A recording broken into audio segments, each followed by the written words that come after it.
நீங்க ஏதாவது last sexual intercourse எப்ப பண்ணியிருக்கீங்க? யார் கூட பண்ணியிருக்கீங்க?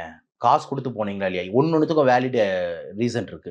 இப்ப நீங்க வந்து செக்சுவல் இன்டர்கோர்ஸ் உங்க பார்ட்னரோட தான், ஒய்ஃபோட தான் பண்ணீங்கன்னா, அதுல ப்ராப்ளமே கிடையாது. இல்ல வேற ஒருத்தவங்க பண்ணீங்கன்னா, அவங்க யாரு? அப்ப அவங்க யாருன்னும்போது வந்து பார்த்தீங்கன்னா, நீங்க ஒரு ஃப்ரெண்டா இருந்தா அது பிரச்சனை கிடையாது. ஆனா வந்து அந்த இடத்துல வந்து ஒரு காசு குடுத்து போனேன் அப்படின்னும்போது, அப்ப அந்த மாரி ஒரு ஆங்கிள் வருது. அப்ப காசு குடுத்து போனன்னும்போது, எவ்வளோ காசு குடுத்தீங்க? இதுவும் ஒரு கொஸ்டின். ஏன் அப்படின்னா, நீங்க வந்து ரூ. 50 குடுத்து போறவங்கலாம் இருக்காங்க. புரியுதுங்களா? ரூ. 50 ரூ. 100 அப்ப ரூ. 50 ரூ. 100 அங்க குவாலிட்டி ஆஃப் செக்ஸ் எப்படி இருக்கும்னு யோசிச்சு பாருங்க.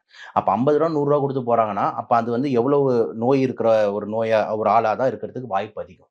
இப்ப வந்து பார்த்தீங்கன்னா, சில பேர் சொல்லுவாங்க, நான் 20,000, 30,000 குடுத்து போறேன். 10,000 ஸோ அப்படின்னு இருக்கும்போது ஏதோ ஹை கிளாஸ் ஆளுங்க. இந்த ரெகுலர் டெஸ்டிங் அந்த மாரி. ஸோ இந்த மாரி கொஸ்டின்ஸ் எல்லாமே வந்துட்டு நம்ம டாக்டருங்கள் வந்து பார்த்தீங்கன்னா, பேஷண்ட்ட நோக்கி கேட்க வேண்டிய கேள்விகள் வந்து இருக்கு. இதுல வந்து நம்மளுக்கு சந்தேகம் வருதுன்னும்போது, கண்டிப்பா வந்துட்டு ஒரு HIV டெஸ்ட் வந்து பண்ணுவோம். பண்ணும்போது வந்துட்டு பிளட் மூலியமா தான் பண்ணுவோம்.